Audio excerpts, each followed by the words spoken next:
Welcome to the Deep Dive. We're the show that, well, we basically take your source material and pull out the absolute core insights, the stuff you really need to know. Yeah, giving you that shortcut to being, really up to speed. And today, we're settling in for a session that's kind of got it all. It's a bit chilling in places, surprisingly relaxed in others, and honestly, pretty funny at times. It really is. A deep dive into consciousness, how the ego works or maybe doesn't work, and some genuinely jaw-dropping stories about intuition saving the day. Literally. It sounds like a mix, all right? High metaphysics meets very raw personal drama. Exactly. And what these sources really highlight is just how linked our, deep inner psychic life is with the everyday practical stuff, the outcomes in the real world. And how sometimes our own fears, our practicality, can actually block the best possible thing from happening. That's a big theme for sure. Okay, let's get into it. This is some dense but really fascinating material. Where are we pulling from today? So this deep dive is based on a close reading of some, foundational texts in this field. Primarily, we're looking at session 18. That was recorded on Wednesday, January 22nd, 1964. Okay. And then, for that funny vibe you mentioned, we'll take a little detour into the second Malba Bronson session, which happened just a few days later, January 25th, 1964. Gotcha. And both of these are from the early sessions, book one of the Seth Material, right? That's the one. Key stuff. And for listeners who might be maybe newer to Seth or this material, basically it comes from Jane Roberts, who's called Ruber in the text, during trance sessions. Right, with her husband, Joseph Butts, meticulously recording everything, asking questions. And the material itself explores these really profound concepts: reality, identity, the bigger self. Heavy topics, but presented in a unique way. Absolutely. And to really get the nuance across, we'll be quoting a bit today. Probably up to about 5% of the original session text, just to illustrate the key points we're analyzing. Okay. And we need to be clear about the source here. Yes, definitely. We absolutely must credit this material to the Seth Material and the publisher, New Awareness Network. And honestly, we really encourage you, the listener, if this sparks your interest, to go read the originals. They're fascinating. Where can people find those? The New Awareness Network website and bookstore is the place. It's sethcenter.com/the-early-sessions. Definitely worth checking out. Good. And just for the record, this discussion, this deep dive is totally free. We put it out on all major platforms, strictly for educational purposes. That's right. So our mission today, what are we trying to unpack? Well, it's kind of three things, really. First, we need to dissect Seth's analogy about the ego being like tree bark. It's a powerful image. Okay, ego as tree bark. Second, explore this idea of universal consciousness, using the tree example, what we might call treatum. Treatum, I like it. And third, we need to get into the really personal stuff, the, stunning and potentially tragic history and missed opportunities that came up in the session. Right, the chilling and the funny parts. Okay, let's start with the tree. Where does session 18 kick off with that? It starts right with a question from Joseph, basically asking if that feeling you sometimes get that a tree has consciousness is real. And Seth's answer. Oh, it's emphatic. Of course this is the case. Yeah. No ambiguity there. But then he explains how. Okay. He says the tree is full of much latent energy and vitality and capacity. But, and this is key, a lot of that capacity is withheld or suspended. Suspended, like compared to us. Exactly. If our consciousness is like, say, a busy office building, all lights on, people rushing around, Yeah. the tree's consciousness is maybe more like a huge power grid. Most of the energy is just there, stored, or maybe flowing really slowly, consistently. It's not off just. In a different state, like a deep trance or drowsiness, as the note said. That's the description. Deep trance or drowsiness. But the part that is active, the usable portion, is intensely focused on just being a tree. So it seems dull to us maybe, but internally it's deep. Extremely deep, Seth says.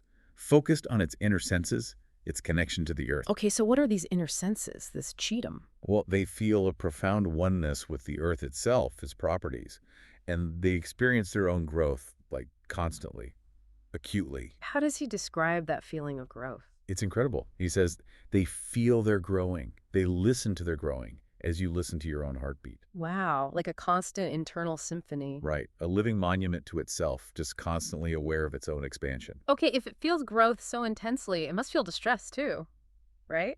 Seth confirmed trees feel pain. Yes, definitely pain. But he was very specific. It's definite, unpleasant, sometimes agonizing, he said. But crucially, it's not emotional pain like ours. No fear, no anxiety attached. Apparently not. It doesn't carry that kind of baggage. It's purely physical sensation. So how did he try to explain that sensation then, without emotion? He used an analogy, admitting it wasn't perfect. He said, it is as if your breath were to be suddenly cut off. Ah, okay. Like suffocation, Hmm. restriction. Exactly. For something that's all about constant upward flow and expansion, being restricted like that is, registered as a major crisis, life-threatening. That makes sense. And given that constant internal focus, it really makes you appreciate the physical tree itself. Someone called it mastering two worlds. Yeah, it's pretty astonishing when you think about it. The tree manages itself in two totally different environments at the same time, Right, growing up into the air, which offers almost no resistance. and simultaneously pushing down into the dense, heavy, element-rich Earth. It's a great comparison he makes. We humans need all this tech, right? Submarines, planes, drills. Yeah, to handle different environments. Hmm. But the supposedly unconscious tree just naturally exists in two realms as different as, say, land and water, and becomes part of both while standing still. It's humbling, really. And this ties into something you mentioned earlier, Seth, calling the tree he. Ah, yes, the pronoun, why he. It seems specific. It's not random. It points to the idea that the tree isn't just a biological process. It's an individualized consciousness. It exists within a universal identity, sure, but it also has its own identity. An identity that chose to be a tree. That seems to be the implication. The he suggests an ego-like structure, maybe rudimentary, but an identity experiencing that specific form. Yeah. Even if its active consciousness is dormant, the identity is present. Maybe. Masculine in its, upward thrusting growth. It's not an it. That adds a whole other layer. Okay, so this complex sensing being, how does it perceive us when we walk by? It doesn't have eyes. Right, not in visual terms, but it recognizes us. Trees are masters of sensing invisibilities, things we tend to filter out. What kind of invisibilities? Tiny earth tremors, the movement of ants on its bark, Yeah. but also things like radioactivity, humidity changes, electrical values in the earth are constantly monitoring their immediate environment. So when a person walks past, It's not just the weight on the ground or a shadow. They sense air vibrations, even voices. voices. This is where that term mental enzymes comes in, isn't it? Exactly. Mental enzymes is Seth's concept for how consciousness translates one kind of sensory data into another, like a psychic trigger. So for us, light becomes sight, air pressure becomes sound. Right, those are our standard mental enzymes. But Seth says in a more flexible reality, like a tree's, a mental enzyme could translate a sound vibration into the sensation of color. Whoa. Synesthesia, basically, but on a fundamental consciousness level. Kind of. It's cross-sensory perception. All data is just energy, and the enzyme translates it into a sensation the consciousness understands. So the tree doesn't understand the words we speak. No, not the meaning, but it registers the unique vibration, the sound pattern of a specific voice, and translates that through its mental enzyme into maybe a recognizable color or texture of energy. So it builds up a profile of us. Yeah, Seth calls it a composite sensation or a vital psychic formation. It recognizes the same person passing by each day, not by face, but by their consistent energy signature, their unique psychic charge. That idea of everything having a psychic charge, it makes that comment about the table sensing Jane feel less like a throwaway line. Right, it suggests the whole physical world might be this interconnected web of subtle sensing, subtle consciousness. The silence isn't really silent. The table isn't just wood. It's an identity in deep suspension, still registering the vibes in the room. Exactly. Which leads us perfectly into the ego. Okay, so consciousness is everywhere, but the human ego is something specific, a development. Right, an important one. It's meant to be an interpreter, a protective device, helping the vast inner self navigate the physical world. And when it's working well, Seth uses that tree analogy again, the ego should be like Flexible, vibrant tree bark. Healthy ego, flexible bark. growing with the inner self, translating, helping you interact with the world. I like that line about flexibility. It bends with the wind. It does not bend when there is no wind. Yeah, that's it. It adapts when necessary, but doesn't just flop around arbitrarily. It lets the inner life, the sap, flow. But then there's the flip side, the danger. When the ego becomes rigid. The hard shell, the icy glacier. Yes. And this happens, Seth says, when the ego reacts too violently against outside conditions, usually driven by conscious fears, especially fear of repeating past pain or trauma. So fear makes it clamp down. Right. It tries to overmanage, overprotect. It solidifies around the inner self, blocking information, blocking expansion. And Seth's warning here is pretty stark. Killing the tree with its obsessive kindness? Oof. Yeah, it's that ultimate irony. Trying so hard to protect that it suffocates. If the bark solidified because it was scared of another The storm. sap couldn't flow, the tree couldn't grow, it would die. The protection causes the failure. And Seth links this directly to Joseph, actually, pointing out a tendency towards cold conscious detachment, that rigid pose. An unbending refusal to be vulnerable, maybe, because of past That's hurts. the idea. And the humor comes in when Seth describes how protective it gets. The bark solidifying because it's afraid the dumb tree might bump its head on this guy. Huh. Yeah, it captures that absurdity, doesn't it? Guarding against imaginary threats while sacrificing your own vitality. It's fear paralyzing growth. Which brings us to dissociation. Jane apparently struggled with this, sometimes falling into that rigid detachment. So what's the difference between that unhealthy kind and the healthy kind Seth talks about? Okay, the unhealthy is the cold conscious detachment. Rigid, fear-based. The healthy version is the lithe, subconscious detachment. Live, flexible. Exactly. Warm, flexible, expansive. Seth compares this to the slight distance between the bark and the inside of the tree. So there's a little space, breathing room. Right. A small, flexible space that lets the inner self, the core tree, expand and grow, while the bark deals with the outside world. It's about healthy boundaries, not checking out. Whereas the rigid glacier ego just crushes everything together. No space. Suffocating. Precisely. The whole session feels like a plea to just loosen the bark a bit. But loosening the bark runs right up against real-world fears, doesn't it? Like money, practicality. Exactly where the conversation pivots. From the philosophy to the, well, harsh practicalities of trusting impulse over logic. And Seth's core argument is, if you start by trying to be practical in cold terms, You shut yourself off. You block the inner self's knowledge. It's like cutting off your roots because you're afraid of dirt. and then that blunt observation he makes, aimed at Joseph but relevant to us all. Oh, yeah. In the past, Rupert's seeming impracticality has been more practical than your intellectual practicality. Yeah. That hits hard. Because the fear, especially financial fear, made that icy glacier ego take over, leading to choices that felt sensible but were actually kind of disastrous long term. And to really hammer this home, Seth gives that incredibly specific, almost heartbreaking example they discussed during the break. Yeah. The missed chance in Miami. Okay, let's unpack this, Right. because it perfectly shows the ego overriding us. They're driving back north from Florida. Right, from Marathon. Yeah. Heading back to Pennsylvania. And Jane Rupert gets this powerful, undeniable feeling.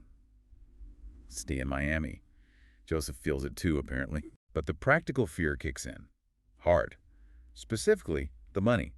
Joseph only had $30 left. $30. Wow. Yeah. He sees that number, calculates the immediate lack, no job lined up, no place to stay, and his logical, fearful, practical ego just slams on the brakes.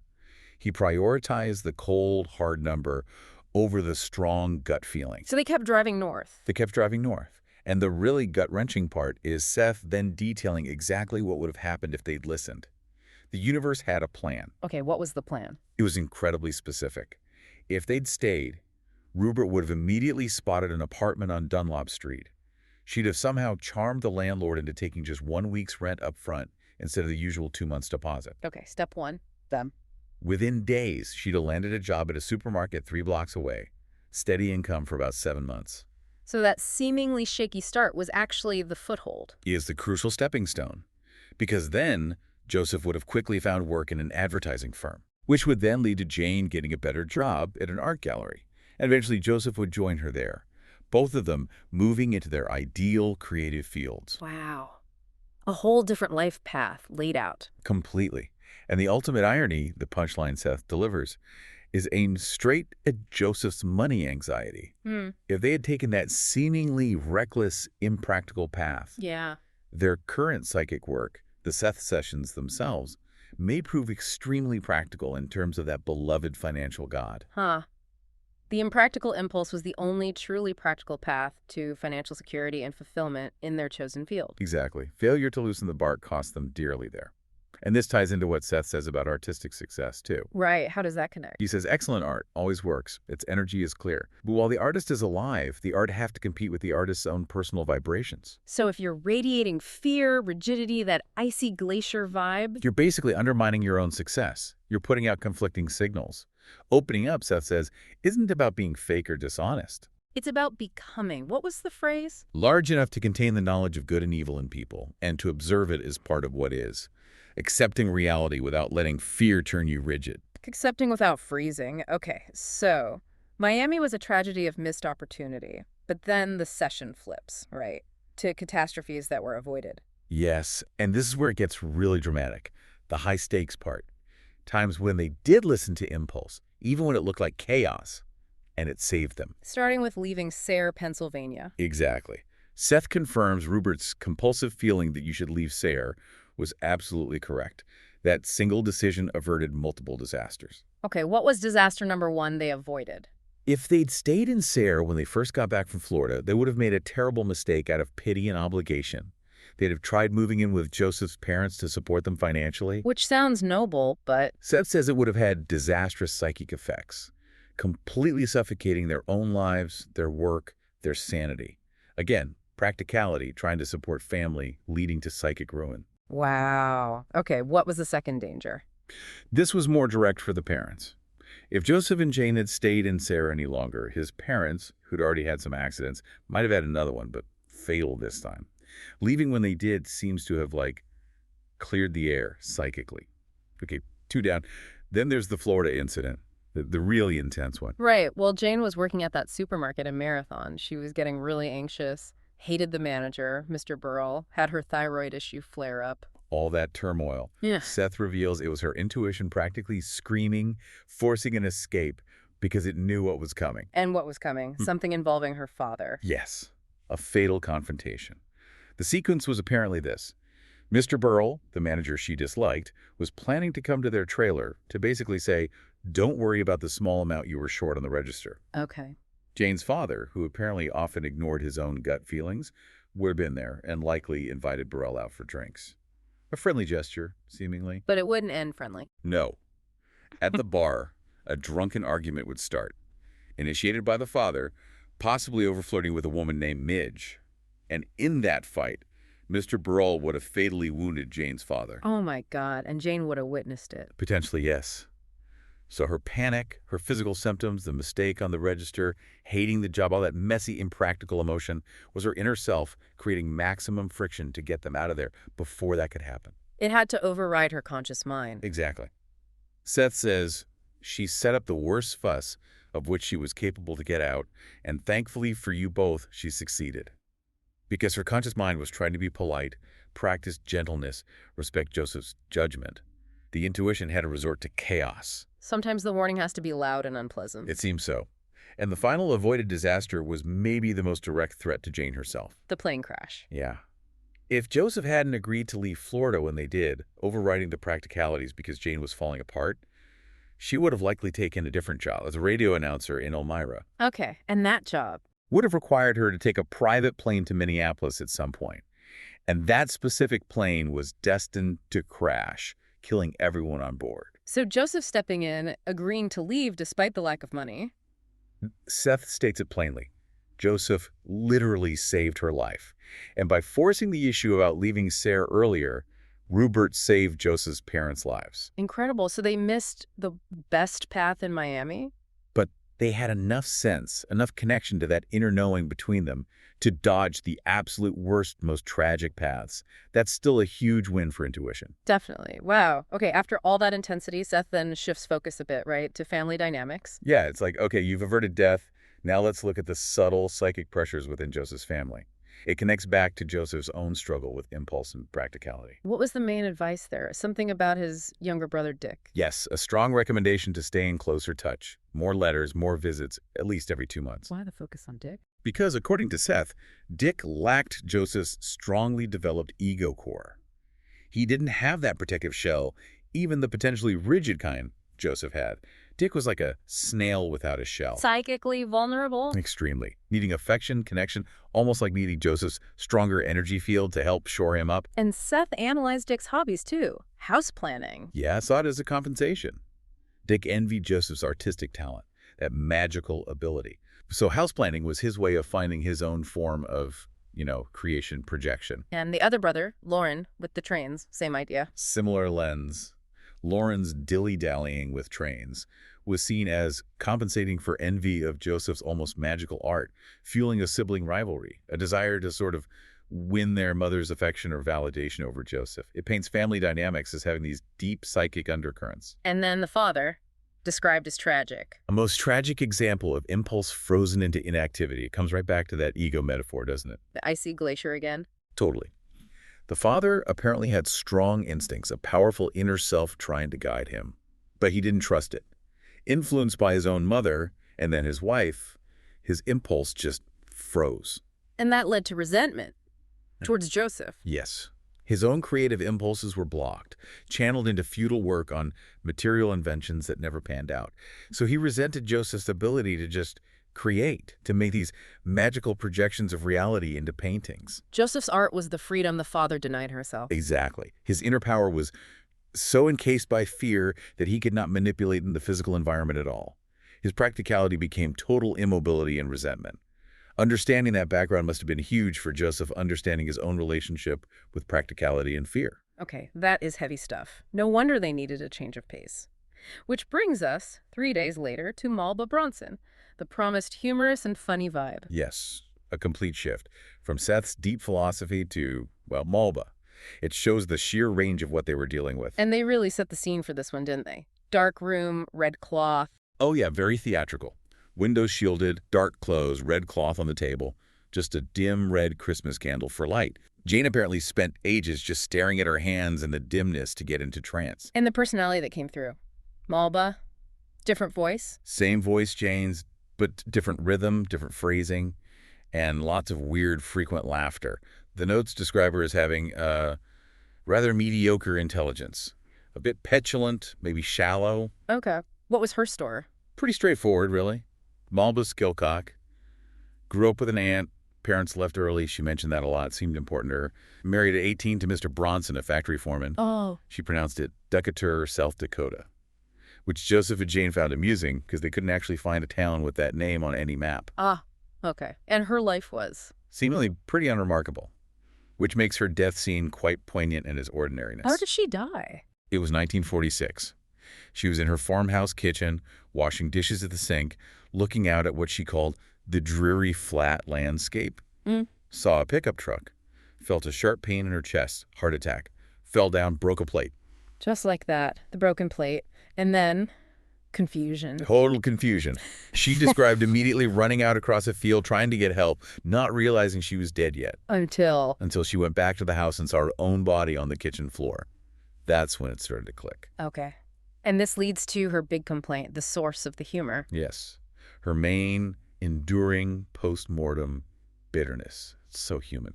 Her husband, the poor farmer, as she called him. Yeah. He remarried just 7 months after she died. 7 months, that's quick. To Malba, it was the ultimate insult. Proof he thought nothing of her.